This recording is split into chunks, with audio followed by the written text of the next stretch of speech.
किसी भी किताब में नहीं पढ़ाया जाता। ये एक्सपीरियंस के साथ जब आप एक्चुअल में खेत में उतर के काम करते हैं तो धीरे धीरे आपको एक्सपीरियंस के साथ ऐसी चीजें आती है। तो मैं इसके बारे में कैसे जान पाया, एक बहुत ही उम्र दराज किसान हैं हमारे ही क्षेत्र के, जो काफी समय से, पता नहीं कितने समय से जैविक खेती ही कर रहे हैं। तो उनके जो प्रैक्टिकल एक्सपीरियंस है उनसे एक दिन मैं बैठ के जब डिस्कशन कर रहा था, उन्होंने मेरे साथ अपने प्रैक्टिकल एक्सपीरियंसेस शेयर किए। तो उसमें उन्होंने इसका जिक्र किया था, इसमें कई सारे जो हैं इंग्रेडिएंट्स का हम उपयोग में लेंगे, और कोई रेशियो प्रोपोर्शन का डेफिनेशन इसके अंदर नहीं है, क्योंकि रेशियो प्रोपोर्शन जो है वो साइंस के अंदर होता है और हम जो है एक आर्ट की बात कर रहे हैं। तो आर्ट के अंदर जो है वो इंसान अपनी क्रिएटिविटी लगाता है, अपने खुद के जजमेंट्स लगाता है। तो उसी तरह से मैं आपको इसके जितने भी इंग्रेडिएंट्स बताऊंगा, मैं इससे अनुरोध करूंगा कि उनको लिखें, लेकिन मैं उनका कोई भी आपको रेशियो प्रोपोर्शन नहीं बताऊंगा। वो आपकी खेत में क्या सिचुएशन है, उसकी रिक्वायरमेंट के हिसाब से आपको सोचना है और इसको उपयोग में लेना है। तो दोस्तों, आप इसको डेफिनेटली लिखिएगा, क्योंकि आगे जाके अपने किसान भाइयों को आपको इसको बताने में, उनकी मदद करने में, जीरो बजट नेचुरल फार्मिंग की तरफ वो बढ़े, इसमें आपको बहुत ही फायदा होगा। तो सबसे पहला जो इसके अंदर हम इंग्रेडिएंट डिस्कस करेंगे वो है गाजर घास, वो है कैरेट ग्रास, कांग्रेस ग्रास। हर अलग अलग क्षेत्र में इसको अलग अलग नाम से जाना जाता है, और ये बेसिकली एक खरपत है, जिससे जो एक बहुत बड़ी दुविधा है हम किसानों के लिए। अगर हम बात करें तो PL 480 जब भारत में आया था, तो उसी के साथ बोला जाता है कि मेक्सिको से जो कुछ बीज आए थे और जो कुछ गेहूं आया था, उनको वापस से जब खेतों में उगाया गया, तो उनसे पहली बार भारत में पुणे के अंदर, मतलब महाराष्ट्र एरिया में गाजर घास को देखने का मौका मिला था। ये उस समय लोगों को समझ में नहीं आया था क्या है, लेकिन धीरे धीरे पता चला कि एक ऐसी घास है जो जिसके बहुत सूक्ष्म जीव होते हैं, और ये एक जो फसल है, एक जो पौधा है, वो 1 साल का होता है, और उस 1 साल में 1,000 से 50,000 तक ऐसे बीज छोड़ता है जो मिट्टी में जाके गिरते हैं और वो वापस फूटते हैं। यानी अगर एक बार किसी जमीन पे गाजर घास उगना चालू हो गई तो उसे कंट्रोल करना बहुत ही मुश्किल है, और ये आज तक जो है इसको किसानों ने एक दुविधा के रूप में ही देखा है। लेकिन दोस्तों, अगर मैं आपको बताऊं कि यही गाजर घास जो सफिशिएंट अमाउंट में अनकंट्रोलेबली हमारे नेचर में ग्रो हो रही है, ये आपके लिए एक दवाई है, तो आप इस बात को किस तरह से लेंगे? ये जो है एक्चुअल में, गाय कभी भी गाजर घास को नहीं खाती है। उसका कारण है कि ये नाइट्रोजन में, इसके जो पूरी बॉडी है गाजर घास की, ये इतनी रिच है कि अगर हम इससे किसी तरह से नाइट्रोजन एक्सट्रैक्ट करके और उसको अपने खेतों में यूज करें, तो हमें यूरिया, जो कि टोटल 46% नाइट्रोजन है और कुछ नहीं है, उसे खरीदने की जरूरत ही नहीं पड़ेगी। हम नेचुरल रिसोर्सेस से, यानी प्रकृति में जो चीजें मौजूद है, उनसे अपनी यूरिया अपने खुद के खेत में बना रहे होंगे और पर्याप्त मात्रा में खेती भी कर रहे होंगे। अब सवाल आता है कि इससे हम नाइट्रोजन कैसे निकाल सकते हैं? तो दोस्तों, कुछ नहीं करना, कोई साइंटिफिक प्रोसेस नहीं है, कोई मशीनरी आपको इसके लिए नहीं चाहिए। सिंपल सा है, आप इसको जहां पर भी आपको मिल रही है काट के लाइए और ताजा ताजा पानी में गला दीजिए। ये 3 से 4 दिन तक जब पानी में गलेगी तो वो पानी काला पड़ जाएगा और इसका पौधा भी पूरा काला पड़ जाएगा। यानी अब उस पानी में जो है सफिशियंट मात्रा में ये अपना नाइट्रोजन छोड़ चुकी है, और वो पानी के अंदर अब नाइट्रोजन डिजोल्व हो गया। उस पानी को अगर आप अच्छे से छान लें, छानना आपको बहुत जरूरी है, क्योंकि इस पौधे में कुछ ना कुछ एलर्जिक गुण भी है। तो अगर इसका बीज या इसका बॉडी का कोई भी पार्ट उस लिक्विड में रह जाता है और उसको हम अपने खेतों में छांटते हैं, तो कहीं ना कहीं हो सकता है कि वो हमारी फसल को नुकसान दे दे। तो इसको अच्छे से छानना बहुत जरूरी है, इस तरह से कि इसका बॉडी का एक भी पार्ट उस लिक्विड में, जिसको हम छान रहे हैं, उस पानी में ना रहे और इसके बीज पूरी तरह से उससे निकल जाए। तो अब जो हमारे पास पानी बचा है, वो बहुत अच्छा नाइट्रोजन का सोर्स है, जिसको हम अपने खेतों में यूज कर सकते हैं। लेकिन सिर्फ यही नहीं, हम इसके अंदर और भी चीजें ऐड करेंगे। तो सबसे पहला हमारे पास हो गया गाजर घास का पानी, जो कि हमारे लिए एक तरह से यूरिया ही है। इसके अंदर मैं आपको प्रोपोर्शन डेफिनेटली नहीं बता पाऊंगा कि उस पानी में कितना परसेंटेज यूरिया है, लेकिन हाँ, उस पानी में सफिशिएंट यूरिया, और अपने खेत के हिसाब से आपको जितना इसको यूज करना है आप कर सकते हैं। ये कभी भी अगर एक्सेस भी हो जाएगा तो नुकसान नहीं देगा, क्योंकि ये प्राकृतिक है। सेकेंड इंग्रेडिएंट की तरफ हम बढ़ते हैं, वो है काउ डंग। हम अगर पुराना सूखा हुआ या ताजा गोबर कहीं पे भी हमें किसी भी मात्रा में उपलब्ध हो रहा हो, अगर हमारे पास खुद के पास हमारा पशुधन है, हमारे पास हमारी गाय भैंसे हैं, तो हम उनका गोबर यूज कर सकते हैं। और नहीं तो हम रोड पे जो गाय घूमती हैं, जो आवारा गाय होती हैं, उनका गोबर भी यूज कर सकते हैं। अब इसके अंदर मैं आपको बिल्कुल भी बाध्य नहीं करूंगा बीजामृत या फिर वर्मी कंपोस्ट की तरह के आपको इतने दिन पुराना गोबर चाहिए या उसका तापमान ये होना चाहिए। आपको जैसा गोबर मिल रहा है, आपको 1 साल पुराना भी अगर सूखा हुआ गोबर मिल रहा है तो उसको भी आप उपयोग में ले सकते हैं, क्योंकि उसके अंदर भी पर्याप्त मात्रा में न्यूट्रिशन अभी भी कहीं ना कहीं मौजूद है, बस हमें उसको निकालना होगा। तो पुराना सूखा हुआ या ताजा जैसा भी आपको गोबर मिल रहा है आप गोबर लें, उसके साथ में बेसन और गुड़ लें। जितना आप गोबर ले रहे हैं उसका 1/10 बेसन, उसका 1/10 गुड़ लें। इनको एक अच्छे से इनका मिश्रण बनाए बेसन गुड़ का पानी के अंदर, और उसी के अंदर उस गोबर को गला के 3 से 4 दिन तक रखें। उस पानी के अंदर जब उसके अंदर बेसन गुड़ और गोबर मिल चुका है तो काफी सारे गोबर के अंदर जो सूक्ष्म सूक्ष्म जीव होते हैं वो ये बेसन में से प्रोटीन लेके और गुड़ की मिठास से मल्टीप्लाई होकर अब उस पानी के अंदर एक काफी अच्छा कल्चर बन गया है। और उसके साथ ही गोबर के अंदर जो न्यूट्रिशनल वैल्यू थी सूक्ष्म जीवों के अलावा, यानी कि उसके अंदर जो नाइट्रोजन था, उसके अंदर जो फॉस्फोरस था, जो एनपीके का कैलकुलेशन हमारा होता है जिसके चक्कर में हम डीएपी और एसएसपी ये सब खरीदते हैं, वो जो कॉम्बिनेशन है वो अब उस गोबर गुड़ और बेसन के पानी में बहुत सफिशिएंटली हो गया है। तो अब अगर आप चाहें 3-4 दिन तक इसको उसके अंदर गला के रखें, उसके बाद इस पानी को अच्छे से छान लें। ये जो आपके पास सॉलिड स्लरी एक मल्च बचेगा छानने के बाद, जिसके अंदर आपका गोबर होगा, आपका बेसन होगा, गुड़ होगा, इसको भी आपको नहीं फेंकना है, इसको इस मल्च को अपने खेतों में छिड़क देना है। ये जो आपके अलसियां अगर आपके खेतों में है या फिर अगर सूक्ष्म जीव है तो उनके खाने के लिए एक बहुत ही अच्छा स्वादिष्ट भोजन है, जिनको वो खा के बहुत अच्छे से मल्टीप्लाई हो। तो वेस्ट भी आपको इसका नहीं बेचना है जो सॉलिड मल्च बच रहा है, और जो पानी आप इसका छान के रख रहे हैं उसको भी अपने नाइट्रोजन के पानी में मिला लीजिए। तो अब आपके पास जो सोल्यूशन है उसके अंदर नाइट्रोजन बहुत पर्याप्त मात्रा में है, उसमें सूक्ष्म जीव को कैरी करने की और सूक्ष्म जीव को और बढ़ाने की एक बहुत अच्छी कैपेसिटी है, और उसी के साथ साथ में एनपीके के जो हमारे कॉम्बिनेशन में नाइट्रोजन के अलावा फास्फोरस और पोटेशियम थे वो भी अब उसके अंदर अवेलेबल है। अब हम अपने तीसरे, इस पानी को भी आप जो है रखिए क्योंकि ये भी हमारे आगे काम आएगा। हम अपने तीसरे इंग्रेडिएंट की तरफ बढ़ते हैं, ये है बटर मिल्क, छाछ। खट्टी पुरानी छाछ, जितनी खट्टी और जितनी पुरानी हो उतनी अच्छी है।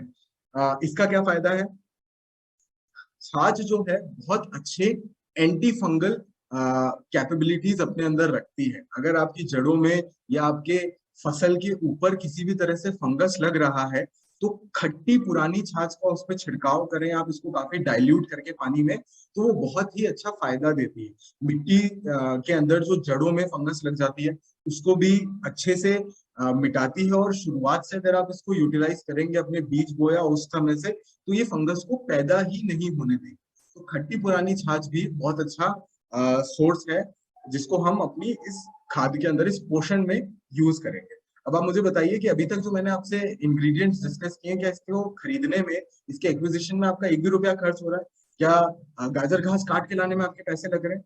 क्या अपने घर का पुराना बेसन या पुराना गुड़ या सबसे खराब क्वालिटी का जो बेसन और गुड़ है उनमें आपके पैसे लग रहे हैं? क्या गोबर को इकट्ठा करने में आपके पैसे लग रहे हैं या फिर खट्टी पुरानी छाछ में आपके पैसे लग रहे हैं? अभी तक हमने जो इंग्रेडिएंट्स डिस्कस किए ये कंप्लीटली हम जीरो बजट चल रहे हैं। नेक्स्ट हम अपने इंग्रेडिएंट की तरफ पढ़ते हैं, ये है हींग। जो आपके घर में सबसे पुरानी सबसे खराब हींग पड़ी हो उसका भी आप उपयोग में ले सकते हैं। इसको भी, इसके लिए भी आपको कोई बाजार से अच्छी क्वालिटी की हींग खरीद के लाने की जरूरत नहीं है। हींग दोस्तों खेती में हमें किस तरह से मदद करती है?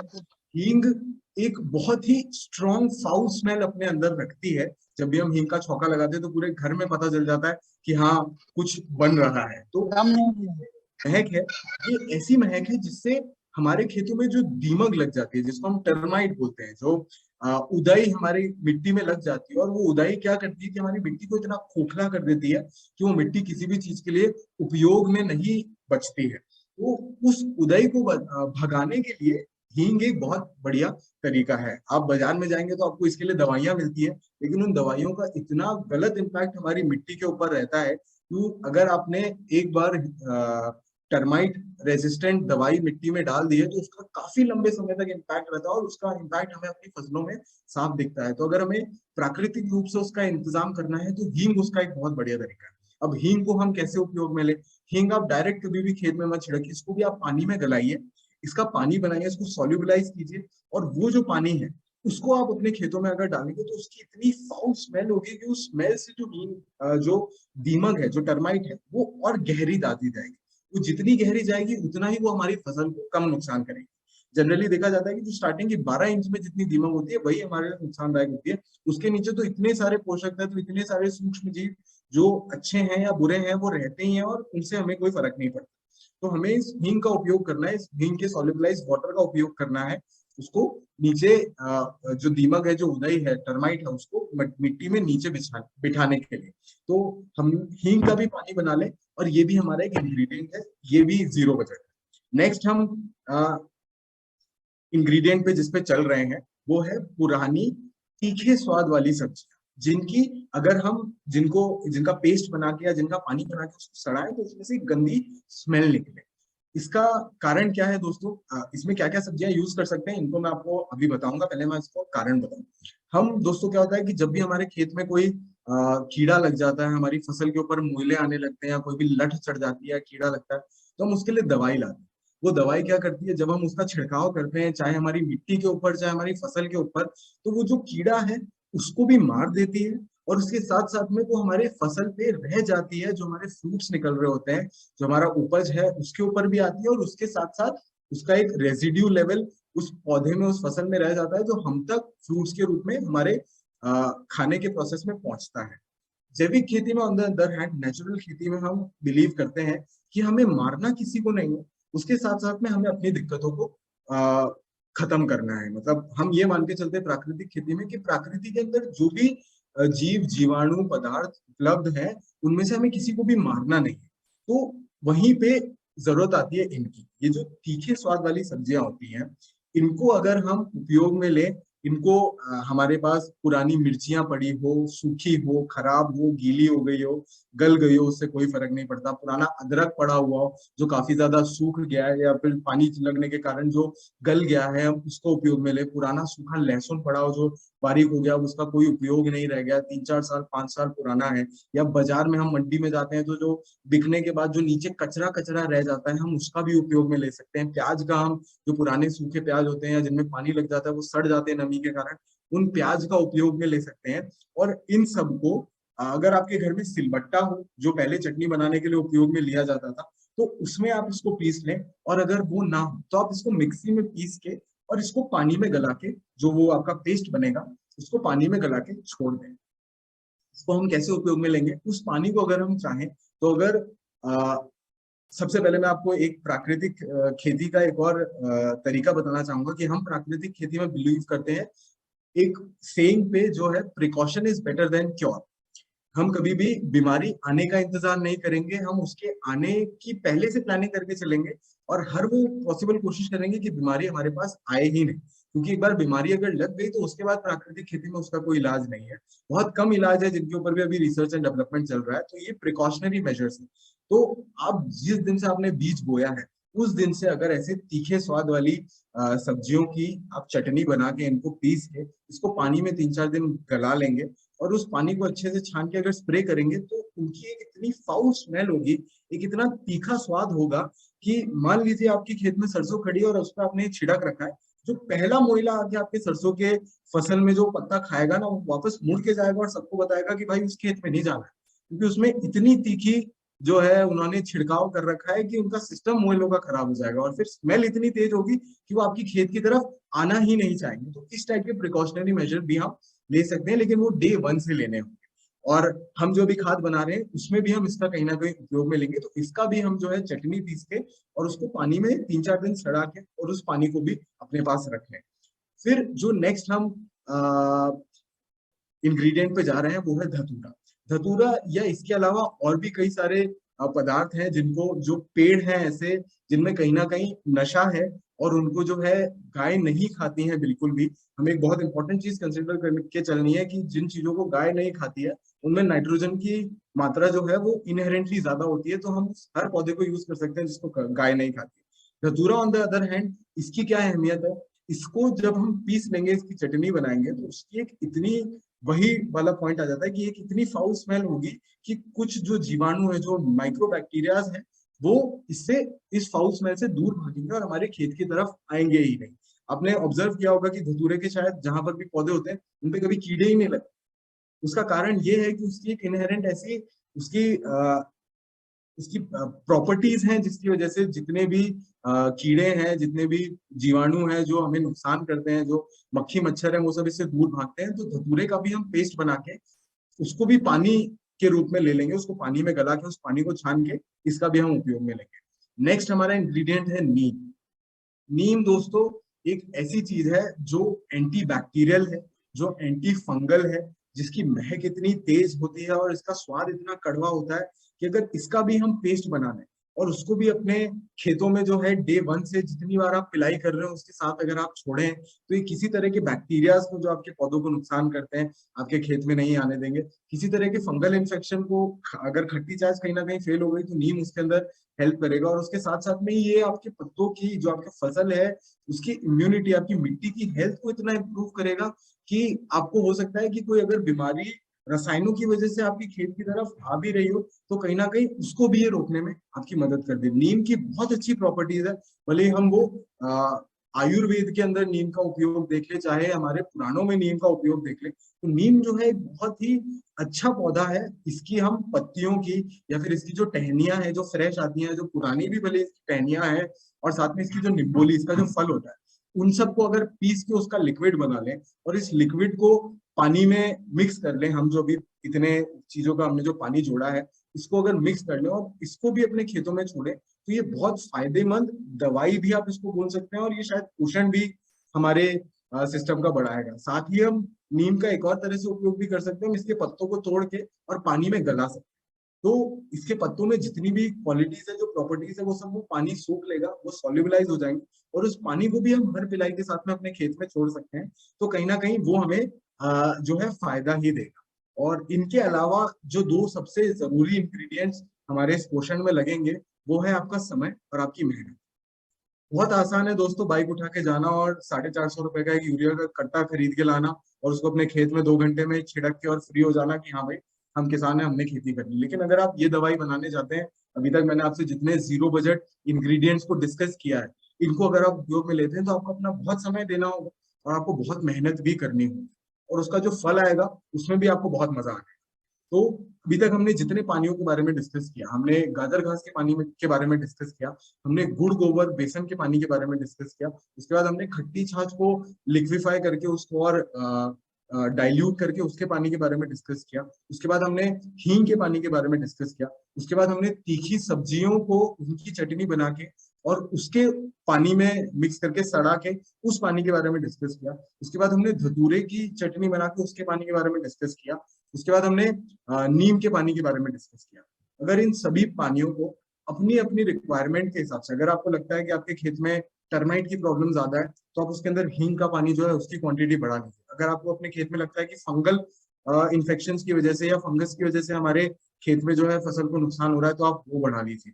अगर आपको लगता है कि आप कोई ऐसी फसल करना चाह रहे हैं जिसमें नाइट्रोजन की मात्रा आपको बहुत ही ज्यादा लगने वाली, जो कि ऑलमोस्ट हर फसल में ही लगती है, लेकिन कुछ फसल होती है जैसे अगर आप प्याज करना चाह रहे हैं तो उसमें आपको हर 3 स्टेज में, प्याज की ग्रोथ के 3 स्टेज होते हैं और तीनों स्टेजेस में आपको नाइट्रोजन बहुत पर्याप्त चाहिए होता है, तो आप जो गाजर घास है उसका उपयोग अपने खेत में बढ़ा लीजिए। अगर आपको लग रहा है कि आपकी मिट्टी ऐसी है या आपके आसपास में किसान ऐसे हैं जिनके रसायनों के उपयोग की वजह से जो है बीमारियां और कीड़े और लटें आपके खेत में ज्यादा आ रही हैं, तो आप जो अपनी तीखी सब्जियां, नीम का पेस्ट और आंकड़े का पेस्ट है उसकी मात्रा को अपने लिक्विड में बढ़ा लीजिए। ऐसे अपने खुद के सहज, अपनी बुद्धि विवेक से और अपने कैलकुलेशन से इस आर्ट को उपयोग में लेके अगर आप इन सबको मिक्सचर करके पानी बनाएं और उसको हर पिलाई के साथ अपना जो आपका पानी जा रहा है उसके अंदर ऐड करके छोड़ दें, तो बताइए दोस्तों, अपने अपने खेत की खाद की जो पोषण की आपूर्ति थी, जो रिक्वायरमेंट थी उसको पूरा किया आपने। अपने खेत के जो फंजीसाइड, इंसेक्टिसाइड, पेस्टिसाइड्स, सबकी रिक्वायरमेंट को इस एक लिक्विड जो आपने इन सब इतनी मेहनत से, इतने एफर्ट से बनाया है उससे पूरा किया, वो भी जीरो बजट में। आपने इसके ऊपर एक भी रुपया खर्च नहीं किया आपने। अभी तक मैंने आपको जितने इंग्रेडिएंट्स बताए, अगर इसमें किसी में भी आपको ऐसी चीज नजर आई है जो आपको खरीदनी पड़ेगी, तो ऐसा बिल्कुल नहीं है, सब एकदम जीरो बजट है। इसमें आपकी दवाई की रिक्वायरमेंट पूरी हो गई, आपकी खाद की रिक्वायरमेंट पूरी हो गई और इससे जो आपकी फसलें लहराएंगी वो आप खुद टेस्ट करके देखिएगा कि कितनी बढ़िया होती है। और एक और जो जैविक खेती के बारे में, प्राकृतिक खेती के बारे में बातें होती हैं कि अभी अगर कोई किसान अपने खेत में रासायनिक खेती कर रहा है और वो जैविक की तरफ बढ़ता है तो उसको 3 साल का जो है ट्रांजिशनल फेज को फेस करना पड़ेगा और उसमें जो लॉसेस होते हैं वो उसको बेयर करने पड़ेंगे, ऐसा कुछ नहीं है। वो तब होगा जब आप वर्मी कंपोस्ट से या बीजामृत जीवामृत से आधारित खेती करेंगे, जैविक खेती, जो आप ऑलरेडी खरीद के ला रहे हैं। तो जो चीज आप खरीद के ला रहे हैं वो हमेशा आप एक लिमिटेड मात्रा में ही डालें। ये अगर आप पद्धति यूज करते हैं, ये आप पोषण यूज करते हैं जो मैंने भी आपसे डिस्कस किया अपने जैविक खेती के प्रोसेस में, तो इनमें क्योंकि किसी भी चीज में पैसा नहीं लग रहा, तो आप इसको जितना ज्यादा चाहें उतना अपने खेत में डाल सकते हैं। वो आपकी जितनी मिट्टी की खुद को रिपेयर करने के लिए रिक्वायरमेंट है उसको पूरा करेगा, आपकी फसल को जो न्यूट्रिशन रिक्वायरमेंट है उसको पूरा करेगा, और साथ में बीमारियां कीड़े इन सबको आपके खेत से जितना दूर हो सकता है दूर रखेगा। तो जैविक खेती में जाने में आपको कोई नुकसान भी नहीं होगा, और साथ में जीरो बजट में। अभी तक आप अगर यूरिया भी खरीद रहे थे या डीएपी भी खरीद रहे थे तो आपके पैसे लग रहे थे, जैविक तो आप ये बात की चलिए कि एकदम फ्री ऑफ कॉस्ट कर सकते हैं। इस वाले पोषण को, इस वाले तरीके को यूज में लेते हैं। और ऐसा नहीं है कि ये सिर्फ बातें हैं, हाँ मेरे पास कोई लैब टेस्ट रिपोर्ट नहीं है जो मेरी दवाई के अंदर क्या क्या और ये कितनी इफेक्टिव है उसको प्रूव करे, लेकिन हाँ मेरे पास प्रैक्टिकल एक्सपीरियंस है। मैंने इस दवाई को खुद यूज किया है, इस खाद को खुद यूज किया है, और इसके बहुत ही अच्छे रिजल्ट्स मैंने अपने खुद के खेत में देखे हैं। मैंने 2 बार अब मैं इसको यूज कर चुका हूँ। पहली बार जब मैंने अभी अपने खेत में लास्ट तुलसी का उपयोग एक्सपेरिमेंट किया था, जैविक तुलसी का, तब भी मैंने इसको उपयोग में लिया था और बहुत अच्छा मेरी तुलसी का इस पे रिजल्ट आया था। और दूसरा जब मैंने लास्ट प्याज किए हैं उसके अंदर भी मैंने इसी का उपयोग लिया है। कोई मैंने, जबकि मेरी खुद की एक वर्मी कंपोस्ट की फैक्ट्री है, लेकिन मैंने अपनी खुद की फैक्ट्री का वर्मी कंपोस्ट उसमें नहीं डाला, क्योंकि क्यों डाला जब जरूरत ही नहीं है। तो इसी को मैंने उपयोग लिया अपने प्याज में, उस प्याज का भी बहुत अच्छा रिजल्ट आया। और अब हम जो सर्दियों की सब्जियां बा रहे हैं उसके अंदर भी हम इसी का उपयोग में ले रहे हैं, और इसके अलावा कुछ भी उपयोग में नहीं ले रहे हैं। और ये बहुत अच्छा रिजल्ट ओरिएंटेड पोषण है जीरो बजट नेचुरल फार्मिंग के।